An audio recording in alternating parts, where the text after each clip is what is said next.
It was a rocky year for the Canadian economy as Donald Trump's tariffs began to take hold. That uncertainty only intensified in January when Prime Minister Justin Trudeau announced he was stepping aside, ultimately paving the way for Mark Carney to step in.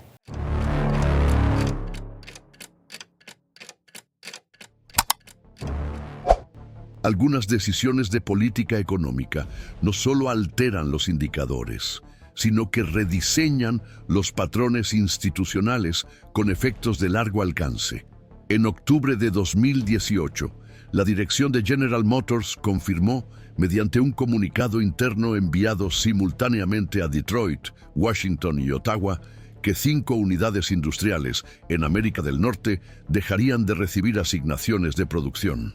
Entre ellas, la planta de Lordstown, en Ohio, y el histórico complejo de Oshawa, en Canadá. La decisión se enmarcó como una reorganización operativa, pero tuvo repercusiones inmediatas en los gabinetes gubernamentales, las bolsas de valores y los sindicatos industriales de la región de los Grandes Lagos. Era el comienzo de una respuesta corporativa a una serie de medidas adoptadas por el gobierno de los Estados Unidos al amparo del artículo 232 de la Ley de Expansión Comercial. Una legislación de la época de la Guerra Fría, reinterpretada para justificar los aranceles sobre el acero y el aluminio importados de aliados históricos, con el objetivo declarado de estimular la producción nacional y fortalecer la seguridad nacional. El impacto del episodio no se limitó a lo que ocurrió dentro de la sala en ese momento. General Motors, una empresa con raíces centenarias en la lógica de la integración continental de la industria automovilística, operaba con cadenas de producción sincronizadas entre Estados Unidos, Canadá y México. Las piezas fabricadas en Windsor cruzaban la frontera para su montaje parcial en Indiana antes de seguir hacia San Luis Potosí para su finalización. Este sistema, calibrado a lo largo de décadas, se diseñó basándose en la fluidez. La introducción abrupta de aranceles sobre insumos esenciales como el acero laminado de alta precisión y el aluminio estructural alteró la matemática elemental de la producción. Cada cruce de frontera pasó a tener un costo adicional. El concepto de línea de montaje expandida dio paso a la lógica de la contención. La consecuencia inmediata fue la necesidad de realizar ajustes en los centros industriales expuestos a esta nueva incertidumbre. Las autoridades canadienses interpretaron esta medida como indicativa de una disfunción más amplia en el modelo de coordinación continental. Todavía en noviembre de ese año, el Parlamento de Ontario organizó una sesión extraordinaria para evaluar los riesgos de desindustrialización y convocó a representantes de General Motors para que prestaran declaración pública. En el Congreso de los Estados Unidos, los parlamentarios de ambos partidos comenzaron a cuestionar la eficacia del régimen arancelario adoptado, pero sin llegar a un consenso sobre posibles revisiones. El Departamento de Comercio mantuvo la posición de que los ajustes eran necesarios para garantizar una ventaja estratégica a largo plazo. Paralelamente, el mercado reaccionó con vacilación. La proyección de inversiones en nuevas tecnologías de propulsión eléctrica fue pospuesta por varios fabricantes de automóviles. La incertidumbre fiscal y logística impedía cualquier planificación a medio plazo. El episodio de Lordstown y Oshawa superó rápidamente los límites de una decisión administrativa interna de una empresa privada. Se convirtió en un símbolo de ruptura en el equilibrio entre la política comercial y la estructura productiva. La retórica de la reindustrialización encontró en la práctica un obstáculo inesperado: la propia complejidad del sistema que pretendía reformar. Y en el centro de esta fricción se encontraba una cadena de producción sensible al tiempo, al coste y a la previsibilidad. 3 variables profundamente afectadas por el rediseño unilateral de las reglas del juego. El cierre de plantas, aunque se presentó como una medida temporal o técnica, puso de manifiesto un dilema institucional. ¿Hasta qué punto la política pública puede imponerse a la lógica operativa de las empresas sin comprometer los propios objetivos que dice perseguir? La respuesta a esta pregunta no vendría en forma de declaraciones oficiales, sino en el comportamiento posterior de las empresas, los gobiernos locales y los actores internacionales. El caso de General Motors inauguró un ciclo de reevaluación de las prioridades de localización industrial. Canadá, directamente afectado por la decisión de cierre en Oshawa, inició conversaciones discretas con ejecutivos del fabricante de automóviles para explorar vías alternativas de reconversión productiva. En Estados Unidos, el clima de tensión se intensificaba. La política arancelaria, al tratar de inducir la relocalización, comenzaba a producir distorsiones cuyo alcance aún no se había medido plenamente. La interdependencia que había sustentado la eficiencia continental se transformaba en vulnerabilidad. El caso siguió interpretándose como una señal de cambio de rumbo, no solo para General Motors, sino para el modelo de integración que había sustentado la industria automovilística estadounidense durante la posguerra. La decisión de octubre de 2018 no fue solo administrativa. Representó un desvío perceptible en la alineación tradicional entre el gobierno federal, los grandes empleadores y los sistemas reguladores trilaterales. Y aunque los efectos directos recayeron sobre localidades específicas como Lordstown y Oshawa, las señales emitidas alcanzaron a toda la cadena de valor. Ya no era posible dar por sentada la estabilidad en un entorno en el que la previsibilidad fiscal y comercial se había convertido en objeto de disputa política interna. Con ello, el debate traspasó el ámbito económico y entró en la esfera de la planificación institucional. Las organizaciones sindicales comenzaron a incluir cláusulas de salvaguardia arancelaria en sus negociaciones. Los gobiernos subnacionales buscaron urgentemente atraer inversiones mediante paquetes de incentivos basados en promesas de estabilidad. Y en el escenario internacional, los socios comerciales comenzaron a reevaluar los fundamentos de la cooperación productiva con Estados Unidos. La interrogación que se cernía sobre el futuro de la integración industrial estadounidense no se refería solo al volumen de producción o al número de empleos. Se refería a la lógica de gobernanza que sustenta el sistema. La retirada progresiva del componente de previsibilidad jurídica reconfiguraba los incentivos y empujaba a las empresas a tomar decisiones defensivas. En escenarios como este, el seguimiento continuo y el análisis cuidadoso de los acontecimientos institucionales ayudan a distinguir los movimientos coyunturales de los cambios estructurales.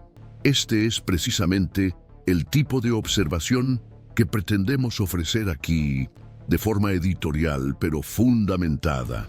Es en este contexto que las instituciones comenzaron a moverse no solo como reacciones, sino como vectores de realineamiento. El gobierno canadiense, ante la amenaza concreta de desintegración productiva, activó mecanismos interministeriales que se habían establecido durante las negociaciones del Acuerdo Canadá-Unión Europea. El objetivo inicial era identificar las vulnerabilidades industriales y proponer vías de reconversión. Pero con el avance de los aranceles estadounidenses, este plan se reconfiguró como una estrategia ofensiva de reposicionamiento estructural. Al mismo tiempo, el Ministerio de Recursos Naturales y el sector de comercio internacional intensificaron su cooperación con las autoridades provinciales, en particular en Ontario y Quebec, dos regiones históricamente vinculadas a la cadena automotriz. A partir de ese momento, el debate dejó de ser solo una cuestión de dónde producir y se convirtió en una disputa sobre qué modelo institucional sería más capaz de ofrecer estabilidad productiva a largo plazo. Mientras que la política comercial de Estados Unidos oscilaba entre medidas unilaterales y amenazas públicas de revisión de contratos, el gobierno canadiense consolidaba un discurso de previsibilidad regulatoria, acceso a minerales estratégicos y alineación con directrices medioambientales compatibles con las nuevas exigencias del sector. Este contraste no era solo retórico. En foros multilaterales como el G7 y la Organización Mundial del Comercio, Canadá comenzó a argumentar que su enfoque integrador ofrecía a las empresas globales un entorno menos sujeto a rupturas abruptas. Esta convergencia ayuda a entender por qué, aún en 2019, se reevaluaron varios planes industriales inicialmente destinados a estados del Medio Oeste estadounidense. Un ejemplo emblemático fue el de la fábrica de LG Energy Solution en asociación con Stellantis.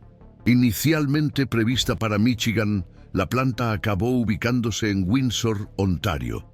El factor decisivo, según documentos que se hicieron públicos posteriormente, no fue solo el paquete de subvenciones, sino la percepción de que la estabilidad contractual canadiense ofrecía un menor riesgo de revisión unilateral en el futuro. El mismo razonamiento apareció en informes internos de Volkswagen cuando eligió St. Thomas, también en Ontario, como sede de su primera gigafábrica de baterías en el continente. Estas decisiones corporativas, aunque tomadas de forma pragmática, acabaron revelando algo más amplio: un cambio en el eje de la confianza institucional. El entorno empresarial, tradicionalmente más sólido en Estados Unidos, pasó a ser visto con reservas debido a la imprevisibilidad de las decisiones federales.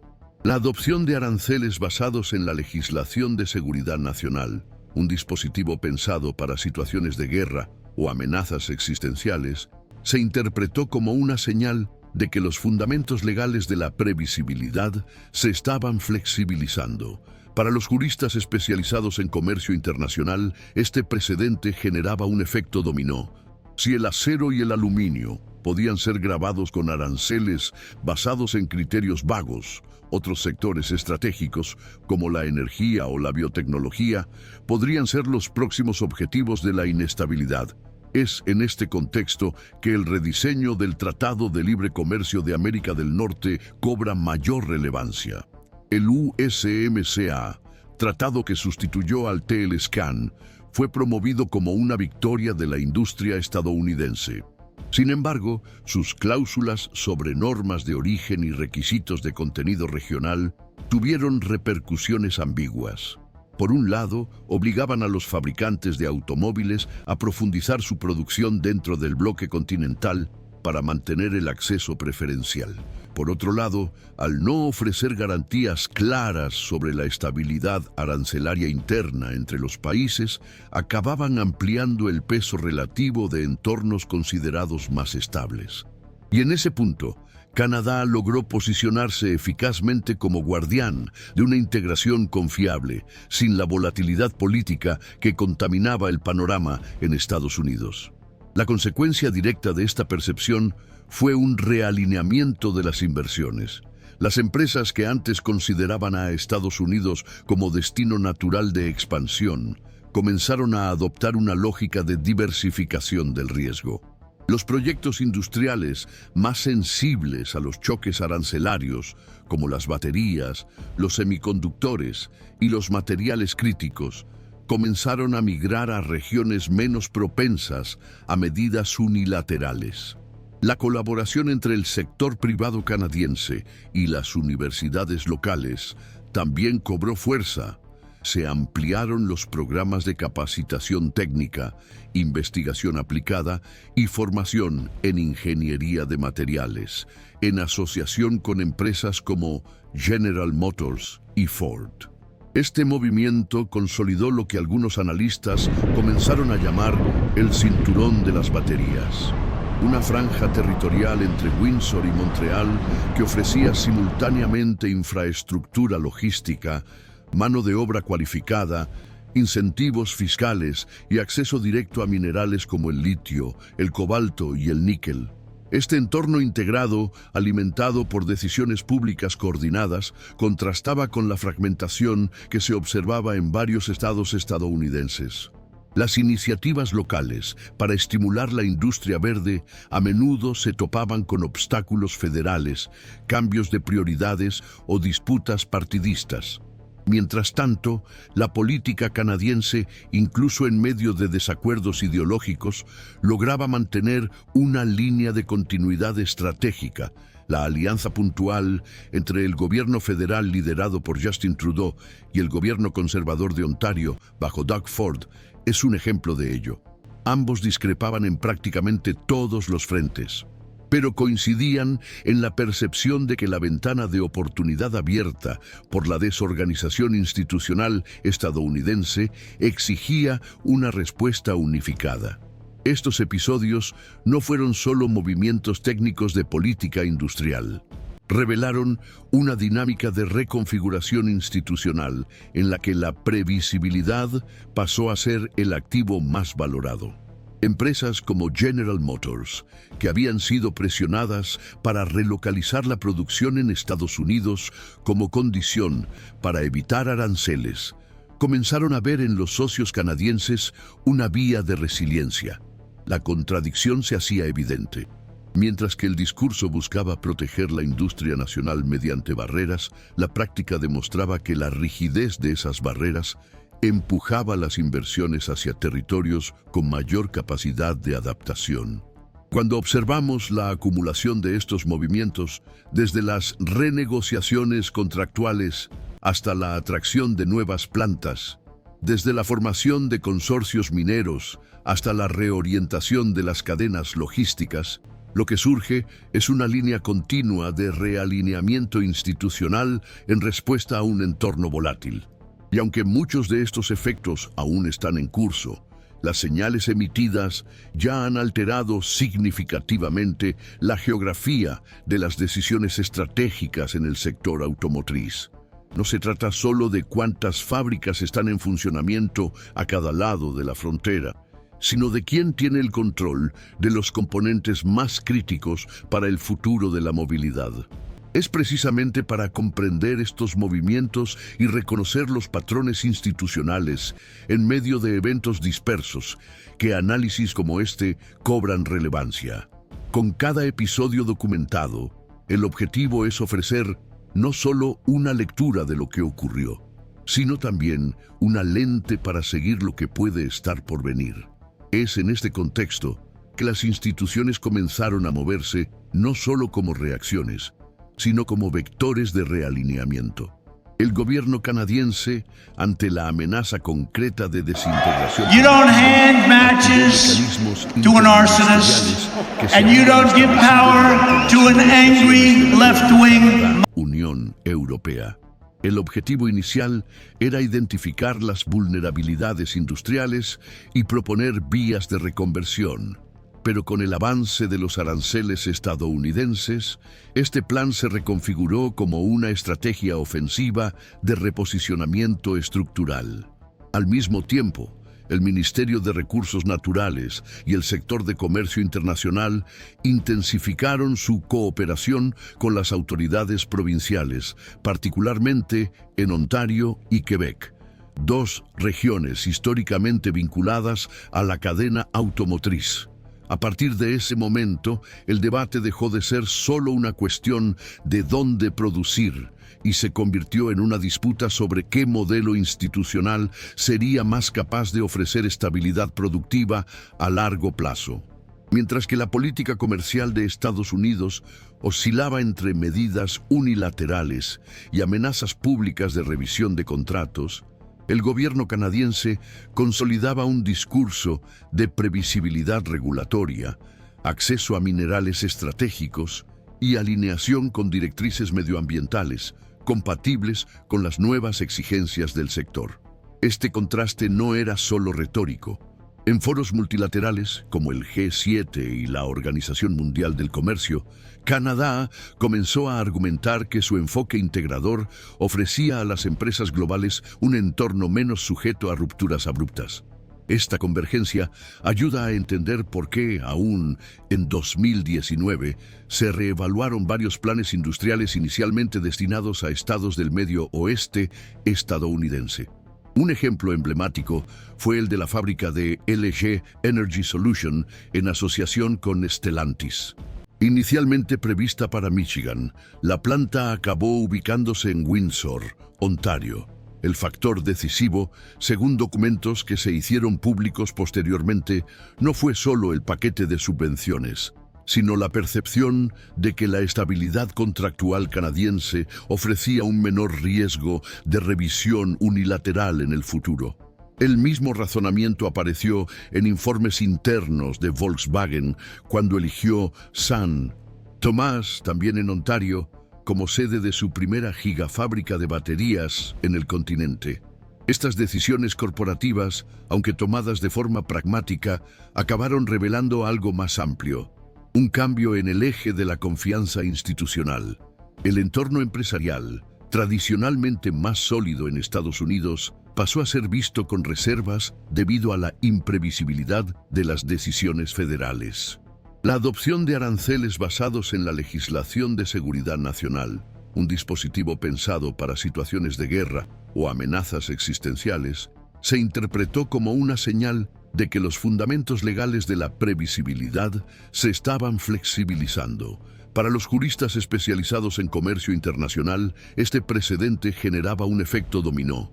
Si el acero y el aluminio podían ser gravados con aranceles basados en criterios vagos, otros sectores estratégicos, como la energía o la biotecnología, podrían ser los próximos objetivos de la inestabilidad. Es en este contexto que el rediseño del Tratado de Libre Comercio de América del Norte cobra mayor relevancia. El USMCA, tratado que sustituyó al TLSCAN, fue promovido como una victoria de la industria estadounidense. Sin embargo, sus cláusulas sobre normas de origen y requisitos de contenido regional tuvieron impactos ambiguos. Por un lado, obligaban a los fabricantes de automóviles a profundizar su producción dentro del bloque continental para mantener el acceso preferencial. Por otro lado, al no ofrecer garantías claras sobre la estabilidad arancelaria interna entre los países, acababan ampliando el peso relativo de entornos considerados más estables. Y en ese punto, Canadá logró posicionarse eficazmente como guardián de una integración confiable, sin la volatilidad política que contaminaba el escenario en Estados Unidos. La consecuencia directa de esta percepción fue un reajuste de las inversiones. Las empresas que antes consideraban a Estados Unidos como destino natural de expansión, comenzaron a adoptar una lógica de diversificación del riesgo.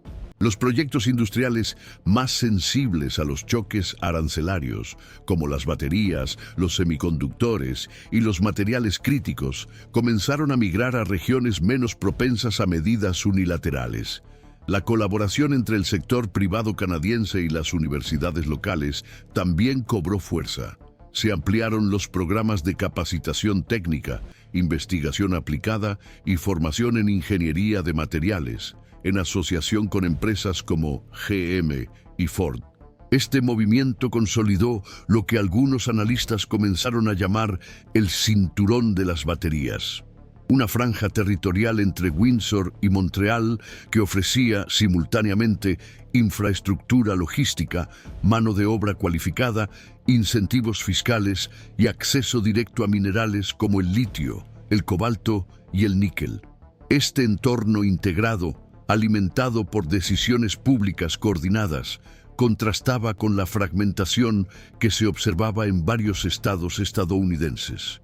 Las iniciativas locales para estimular la industria verde a menudo se topaban con obstáculos federales, cambios de prioridades o disputas partidistas. Mientras tanto, la política canadiense, incluso en medio de desacuerdos ideológicos, lograba mantener una línea de continuidad estratégica. La alianza puntual entre el gobierno federal liderado por Justin Trudeau y el gobierno conservador de Ontario, bajo Doug Ford, es un ejemplo de ello. Ambos discrepaban en prácticamente todos los frentes, pero coincidían en la percepción de que la ventana de oportunidad abierta por la desorganización institucional estadounidense exigía una respuesta unificada. Estos episodios no fueron solo movimientos técnicos de política industrial. Revelaron una dinámica de reconfiguración institucional en la que la previsibilidad pasó a ser el activo más valorado. Empresas como General Motors, que habían sido presionadas para relocalizar la producción en Estados Unidos como condición para evitar aranceles, comenzaron a ver en los socios canadienses una vía de resiliencia. La contradicción se hacía evidente. Mientras que el discurso buscaba proteger la industria nacional mediante barreras, la práctica demostraba que la rigidez de esas barreras empujaba las inversiones hacia territorios con mayor capacidad de adaptación. Cuando observamos la acumulación de estos movimientos, desde las renegociaciones contractuales hasta la atracción de nuevas plantas, desde la formación de consorcios mineros hasta la reorientación de las cadenas logísticas, lo que surge es una línea continua de realineamiento institucional en respuesta a un entorno volátil. Y aunque muchos de estos efectos aún están en curso, las señales emitidas ya han alterado significativamente la geografía de las decisiones estratégicas en el sector automotriz. No se trata solo de cuántas fábricas están en funcionamiento a cada lado de la frontera, sino de quién tiene el control de los componentes más críticos para el futuro de la movilidad. Es precisamente para comprender estos movimientos y reconocer los patrones institucionales en medio de eventos dispersos, que análisis como este cobran relevancia. Con cada episodio documentado, el objetivo es ofrecer no solo una lectura de lo que ocurrió, sino también una lente para seguir lo que puede estar por venir. Existen diferentes interpretaciones sobre la posibilidad de que Estados Unidos recupere su centralidad industrial en América del Norte. Para algunos expertos, las recientes iniciativas del Departamento de Energía y los programas de incentivo a la producción de vehículos eléctricos representan esfuerzos concretos para elevar la competitividad de la industria nacional a un nuevo nivel. Por otro lado, hay analistas que señalan que la reorganización de las cadenas de suministro ha avanzado en una dirección difícil de revertir. El caso de General Motors ilustra este impasse.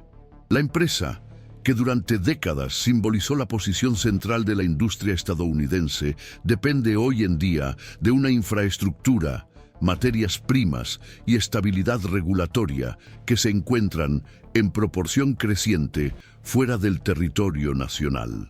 No existe consenso entre los estrategas corporativos sobre qué modelo de reorganización proporciona mayor resiliencia. El debate se centra en los vínculos estratégicos que se han rediseñado. El desplazamiento de las fábricas, aunque visible, representa solo una dimensión. Más importante, según los expertos en gobernanza industrial, es la transferencia de la lógica de decisión. Muchas plantas que se mantienen en Estados Unidos operan con insumos críticos procedentes de Canadá o bajo contratos indexados a normas fiscales extranjeras. Esta interdependencia, aunque no es en sí misma una amenaza, se convierte en una vulnerabilidad cuando se combina con la inestabilidad institucional. La introducción de aranceles impredecibles, la revisión retroactiva de los subsidios y las fluctuaciones en las normas de contenido local se han vuelto recurrentes, lo que afecta la confianza a largo plazo. Los informes de evaluación de inversiones de grandes fondos de pensiones y consorcios internacionales ya reflejan esta percepción de riesgo alterada. La literatura económica indica que en sectores de alto capital fijo y baja movilidad de activos, como el de los vehículos eléctricos, las decisiones erráticas de política pública producen efectos acumulativos. Cuando una empresa decide construir una gigafábrica de baterías en Ontario en lugar de en Ohio, no solo está respondiendo a incentivos fiscales temporales, sino que está internalizando la expectativa de que el entorno operativo será más predecible en los próximos 10 años.